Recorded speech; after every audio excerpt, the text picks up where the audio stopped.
नमस्कार दोस्तों, आज की वीडियो में हम रेशियो एंड प्रोपोर्शन अनुपात एवं समानुपात पढ़ने वाले हैं, जिसमें दोस्तों हम सबसे पहले सिक्कों वाले क्वेश्चनों को पढ़ने वाले हैं, जो कि सिक्कों के परिमाण, सिक्कों पैसों पर, अनुपात पर आधारित होते हैं। जो वे क्वेश्चन होते हैं दोस्तों जो कि हर एक एग्जाम में बहुत बार तो रिपीटेड हैं और बहुत ज़्यादा कंफ्यूजिंग होते हैं। कंफ्यूजिंग इसलिए क्योंकि इसमें ज़्यादातर डायरेक्ट कोई ऐसा शॉर्ट ट्रिक काम नहीं करती कि आप इनको देख के आंसर कर सके, इस वजह से कंफ्यूजिंग होते हैं और यह बहुत बार तो रिपीटेड हैं। साथ ही साथ आने वाले एग्जामों की दृष्टि से बहुत ज़्यादा आईएमपी हैं। जो एग्जाम देते रहते हैं उन छात्रों के लिए इन क्वेश्चनों का भली भांति आइडिया होगा। लेकिन इन क्वेश्चनों को पढ़ने से पहले दोस्तों सबसे पहले हम अनुपात एवं समानुपात क्या होता है उसको समझेंगे। अनुपात दो या दो से अधिक संख्याओं के बीच तुलना करना। ठीक है, हम निश्चय करते हैं कि एक संख्या दूसरी संख्या से अनुपात में कितनी कम या ज्यादा है। जैसे ये लिखा हुआ है ए अनुपात बी, यहां पर मैं एक और लिख दूं 2 अनुपात 3। क्लियर? अब 2 अनुपात 3 में एक संख्या ए है और ये है बी, तो हम ये यहां से ये निश्चय करते हैं कि एक संख्या दूसरी संख्या से या तो कम होगी या ज्यादा। तो ये ज्यादा कितनी है दोस्तों? क्लियर है, 1 है। और ये पहली वाली संख्या दूसरी से कम कितनी है? ये भी 1 है। ये एक ज्यादा हुई है, एक कम हुई। इसी तरीके से अगर हम 3 अनुपातों की बात करें, ए अनुपात बी अनुपात सी, तो यहाँ पे 3 अनुपातों की तुलना हो जाएगी। तीनों को आप चेक कर सकते हो कि ये एक दूसरे से या एक दो से कितना कम है या ज्यादा है, एक दूसरे से किस तरीके से कम या ज्यादा है। तो यहाँ पे केवल और केवल अनुपात में क्या होगा दोस्तों? तुलना करना ही कहलाता है। जैसे मैं बात करूं कोई भी चीज लिखी हुई है 2 अनुपात 3, तो ये टोटल कितनी कहलाएगी? 5 यूनिट के बराबर कहलाएगी, 5 भागों के बराबर कहलाएगी। सेकंड देखते हैं दोस्तों समानुपात, इसको बोलते हैं प्रोपोर्शन। ठीक है, जब 2 अनुपातों का मान समान होता है तो वह समानुपात कहलाता है। प्रोपोर्शन इस तरीके से देखिए, ये लिखा हुआ है ए अनुपात बी बराबर बी अनुपात सी। इसको जब हम हल करते हैं तो ए बटे बी बराबर बी बटे सी ऐसा लिखते हैं। क्लियर है? ठीक है, या फिर यहां पर हम लिख सकते थे सी अनुपात डी, अगर आपको कोई कंफ्यूजन हो रहा हो तो इस तरीके से ये हो जाएगा सी बटे डी। ठीक है, जो समानुपात का साइन होता है वो इस तरीके से, ए अनुपात बी समानुपात सी अनुपात डी, इस तरीके से। समानुपात को जब हम हल करते हैं इस तरीके से तो समानुपात की जगह बराबर का चिन्ह लगा देते हैं, ये ए बटे बी बराबर सी बटे डी। अब आप इसको क्रॉस मल्टीप्लिकेशन में कर सकते हो, तो ये हो जाएगा ए इंटू बी बराबर सी इंटू बी, ऐसा भी आप बोल सकते हो। क्लियर है? लेकिन यहां पर देखें तो ए अनुपात बी जो बराबर है किसके? सी अनुपात डी के। जब 2 अनुपात समान होते हैं तो वह कहलाता है समानुपात। क्लियर है? आई होप कि आपके लिए इतने से समानुपात और अनुपात समझ में आ गया होगा, क्योंकि अनुपात समानुपात की वैसी बेसिक फाउंडेशन इतनी टफ नहीं है जो कि आपको समझ में ना आए। क्वेश्चन नंबर दोस्तों इसमें हम फर्स्ट देखते हैं, सबसे पहले सिक्कों पर आधारित वाले टॉपिक का, अनुपात समानुपात का क्वेश्चन आपके सामने लिखा हुआ है। एक बक्से में 1 रुपए तथा 50 पैसे के 700 सिक्के हैं, जिनके परिमाण कहलाता है दोस्तों, कीमत बोल सकते हो। परिमाण मतलब कीमत का अनुपात 13 अनुपात 11 है। तब 1 रुपए के सिक्कों की संख्या ज्ञात करें। जो सिक्के हैं दोस्तों 1 रुपए के, क्लियर है, और 50 पैसे के हैं। ठीक है ना, जिनकी जो परिमाण है, परिमाण को हम बोल सकते हैं कीमत। परिमाण या कीमत दोनों ही बातें बराबर हैं। कीमत है 13 अनुपात 11 और जो सिक्के टोटल हैं वो 700 हैं। तो यहां से अगर हम देखें दोस्तों, हमें निकालना है सिक्कों की संख्या, लेकिन यहां पे ये अनुपात कीमत का अनुपात है, तो कभी भी ये गलती मत करना कि 13 अनुपात 11 आपने जोड़ा इस तरीके से, वो 24 का भाग आप 700 में लगाने लगे और आपने आंसर कर दिया। ऑप्शन भी मैच कर जाते हैं, लेकिन ऐसा आपने नहीं करना है। ठीक है, आप किस अनुपात का भाग देंगे सिक्कों में? सिक्कों की संख्या का अनुपात। अब संख्या कहां से निकाली जाए दोस्तों? तो यहां पे देखिए ये लिखी हुई है कीमत। 1 रुपए के जो सिक्कों की वो कीमत है कितनी है? 13 है। तो भाई सिक्के ही कितने होंगे? सिक्के कितने होंगे? 13 हो गए ना। सिक्कों की संख्या भी कितनी होगी? 13 ही होगी। क्लियर है? और जो 50 पैसे के सिक्के हैं उनकी संख्या कितनी है दोस्तों? उनकी संख्या है 11। जो 1 रुपए के सिक्के हैं, जो 1 रुपए के सिक्के हैं उनकी कीमत 13 है और जो 50 पैसे के सिक्के हैं उनकी कीमत 11 है। कीमत कितनी है दोस्तों? 11 यूनिट बन रही है। तो 50 पैसे के कितने सिक्के होंगे दोस्तों? वो कितने होंगे? डबल होंगे ना। क्यों? क्योंकि 1 रुपए कीमत बनाने के लिए कितने सिक्के चाहिए पड़ेंगे? 50 पैसे के 2 सिक्के चाहिए पड़ेंगे। तो 11 यूनिट या 11 रुपए कीमत बनाने के लिए कितने सिक्के चाहिए पड़ेंगे? दोस्तों आपको डबल सिक्के चाहिए पड़ेंगे। 11 दूनी 22, इस वजह से 11 गुणा किया। अब ये बन गया यहाँ पे संख्या का अनुपात। तो 2 3 5 2 और 1 कितना हुआ? 3। 35 यूनिट टोटल सिक्के हैं, लेकिन ये 35 यूनिट के बराबर किसके बराबर रखेंगे? 700 सिक्के। तो 1 यूनिट बराबर यहां से आ जाएगा दोस्तों 20। हमसे पूछा हुआ है 1 रुपए के सिक्कों की संख्या ज्ञात करें। 1 रुपए के सिक्कों की संख्या कितनी यूनिट है? 13। तो 13 गुणा हम 20 कर देंगे। यहां से इस तरीके से ये आ गया दोस्तों आंसर आपका 260, मतलब सी। आई होप कि आपको समझ में आया होगा। कोई भी कंफ्यूजन हो तो दोस्तों इस वीडियो में आप अंत तक बने रहें, पूरा का पूरा आपका कंफ्यूजन भी दूर हो जाएगा। दूसरा, हम इन क्वेश्चनों को थोड़ा थोड़ा चेंज भी करते जाएंगे। जो भी सिक्कों पर आधारित जो क्वेश्चन बनते हैं परिमाण, अनुपात, कीमत वाले, उन सभी क्वेश्चनों को हम इस वीडियो में कवर करने वाले हैं। तो इससे कठिन भी क्वेश्चनों को लेंगे और नए नए टाइप के भी क्वेश्चनों को लेंगे। क्लियर है? देखिए दोस्तों, क्वेश्चन नंबर सेकंड हमारा, किसी बैग में 1 रुपए 50 पैसे व 25 पैसे के 480 सिक्के हैं जिनके परिमाणों या कीमत दोनों बात बराबर हैं।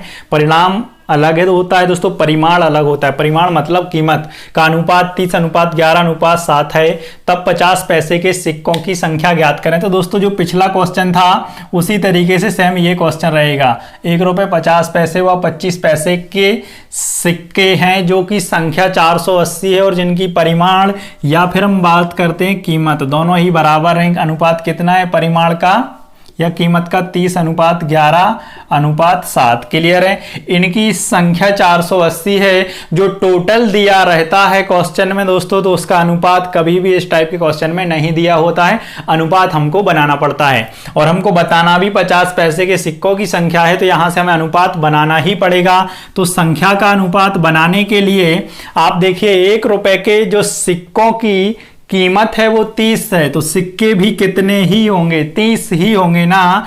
और जो 50 पैसे के सिक्के हैं उनकी कीमत 11 यूनिट या 11 रुपए हम मान सकते हैं। 11 यूनिट है तो सिक्के कितने होंगे दोस्तों? डबल होंगे ना, क्योंकि 1 यूनिट कीमत बनाने के लिए 50 पैसे के 2 सिक्के चाहिए पड़ेंगे। तो 11 यूनिट कीमत बनाने के लिए 50 पैसे के कितने सिक्के चाहिए पड़ेंगे? 22 सिक्के चाहिए पड़ेंगे।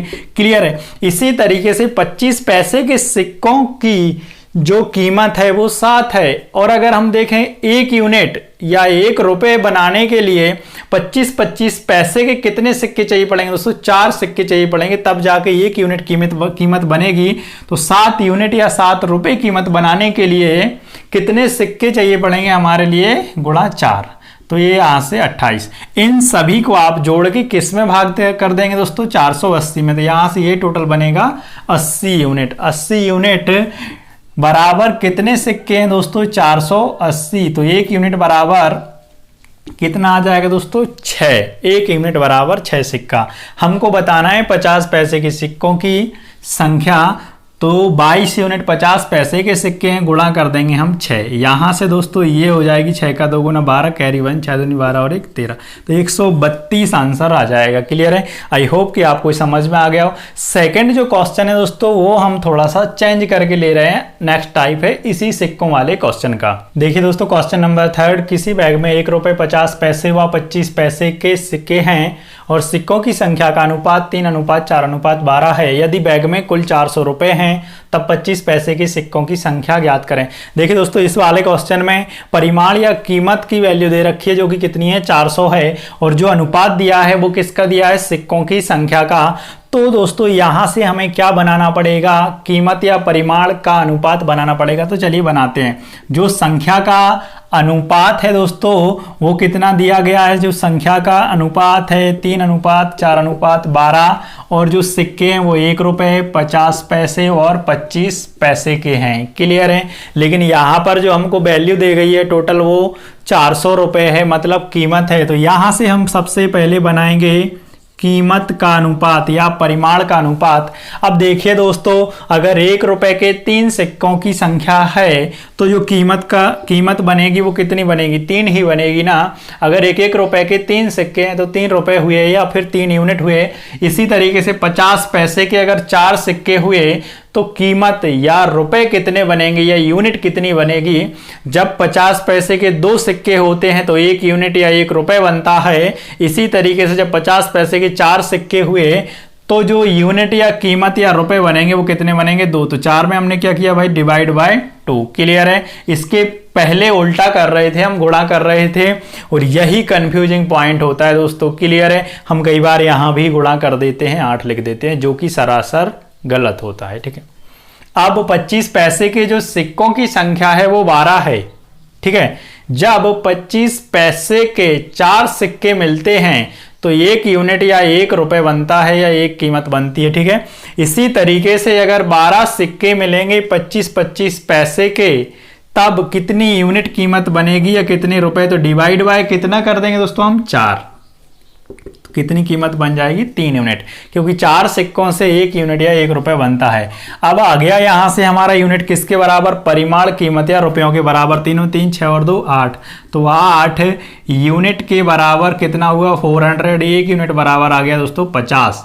हमको बताना है 25 पैसे के सिक्कों की संख्या, जो कि कितनी है भाई? 25 पैसे के सिक्कों की संख्या 12 यूनिट है। ये दिया ऊपर संख्या का अनुपात, तो गुणा कर देंगे हम 50, 12 पंचे 60। यहां से ये आ गया दोस्तों कितना? 600 आ गई। किसकी भाई? 25 पैसे के सिक्कों की संख्या। क्लियर है? आई होप कि आपको ये समझ में आया होगा। 2 क्वेश्चन जो पिछले हमने पढ़े हुए हैं उनसे ये पैटर्न थोड़ा सा चेंज था। जो नेक्स्ट क्वेश्चन दोस्तों हम पढ़ने वाले हैं इसमें ये भी सेम इसी पैटर्न का रहेगा। तो उस क्वेश्चन का दोस्तों अगर आप लोग अब समझ गए हैं तो आप कमेंट बॉक्स में आंसर जरूर करिए दोस्तों, वीडियो को पॉज करके। क्लियर है? देखिए दोस्तों, क्वेश्चन नंबर 4, किसी बैग में 5 रुपए, 2 रुपए तथा 1 रुपए के सिक्के हैं। सिक्कों की जो संख्या है उनका अनुपात, सिक्कों की संख्या का अनुपात दिया गया है दोस्तों 4 6 9, 4:6:9। यदि बैग में 410 रुपए कुल हैं तब 2 रुपए के सिक्कों की संख्या ज्ञात करें। सेम दोस्तों पिछले वाले पैटर्न का क्वेश्चन है। जो सिक्के हैं 5 रुपए, 2 रुपए और 1 रुपए के हैं, इनकी संख्या का अनुपात है 4:6:9। क्लियर है? लेकिन जो टोटल हमको दिया है वो सिक्कों की संख्या ना देके रुपए दिए हुए हैं, मतलब इस अनुपात के उल्टा दिया हुआ है। तो यहां से हम कीमत या क्या बनाएंगे दोस्तों? परिमाण बनाएंगे। क्या बनाएंगे? परिमाण बनाएंगे। क्यों? क्योंकि हमारे पास टोटल वही दिया गया है। ठीक है, 5 रुपए के 4 सिक्के हैं दोस्तों, तो कीमत कितनी बनेगी? जब 5 रुपए के 4 सिक्के मिले आपको तो कीमत कितनी बनेगी? 20 यूनिट या 20 रुपए बनेगी। क्लियर है? और अगर 2 रुपए के 6 सिक्के हैं दोस्तों तो कीमत कितनी बनेगी? 12 यूनिट बनेगी। इसी तरीके से 1 रुपए के 9 सिक्के हैं तो कीमत कितनी बनेगी दोस्तों? 9 यूनिट बनेगी। इन सभी को जोड़ के हम 410 में दोस्तों क्या करेंगे? डिवाइड कर देंगे। 410 में डिवाइड कर देंगे। क्लियर है? ये हुआ सब 41 यूनिट, और 41 यूनिट बराबर 410, तो 1 यूनिट बराबर कितना आया? 10। हमको बताना है 2 रुपए के सिक्कों की संख्या, तो गुणा कर देंगे यहां से 10 का, तो कितनी होगी? 60 आ जाएगी। मतलब आंसर अपना डी क्लियर हो जाएगा या डी राइट हो जाएगा। अब देखिए दोस्तों, जितने भी क्वेश्चन किए दोस्तों हमने सभी हल करके किए या सॉल्व किया हुआ है। अब इसमें और नया क्या हो सकता है जो कि आप ओरली कर सको? तो उसमें नया आपकी प्रैक्टिस पे डिपेंड करेगा। आप प्रैक्टिस कितनी करते हो? जैसे यही क्वेश्चन लिखा हुआ है सेम कि 5, 2 और 1 रुपए के सिक्के हैं। सिक्कों की संख्या का अनुपात 4 6 9 है। बैग में 410 हैं, तब 2 रुपए के सिक्कों की संख्या ज्ञात करें। तो दोस्तों यहां से आप तुरंत ओरली बना सकते हो रुपयों के बराबर या कीमत के बराबर अनुपात 5 के 20, 6 दूनी 12, 9 एकम 9, सबको जोड़ दें आप 20 12 32 और कितना 9, कितना हुआ दोस्तों आपका 41 यूनिट। 41 यूनिट बराबर 410 से 1 यूनिट बराबर 10। क्लियर है? तो 1 यूनिट बराबर जैसे ही आपका 10 आया उसका गुणा आपने कर दिया किसमें? 6 यूनिट में, क्योंकि सिक्कों की संख्या जो 2 रुपए की है वो कितनी? 6 यूनिट। 6 × 10 बराबर 60 रुपए। क्लियर है? आई होप कि आपके लिए ये समझ में आया होगा। दोस्तों ये जो क्वेश्चन आपके लिए स्क्रीन पर दिखाई दे रहा है उसका आंसर आप कमेंट बॉक्स में कीजिए, और आपको वीडियो कैसा लगा आप कमेंट में मुझे ये भी बताइए, और वीडियो को ज़्यादा से ज़्यादा शेयर कीजिए। अगर चैनल पर नए हैं तो चैनल के लिए सब्सक्राइब जरूर कीजिए। Thank you.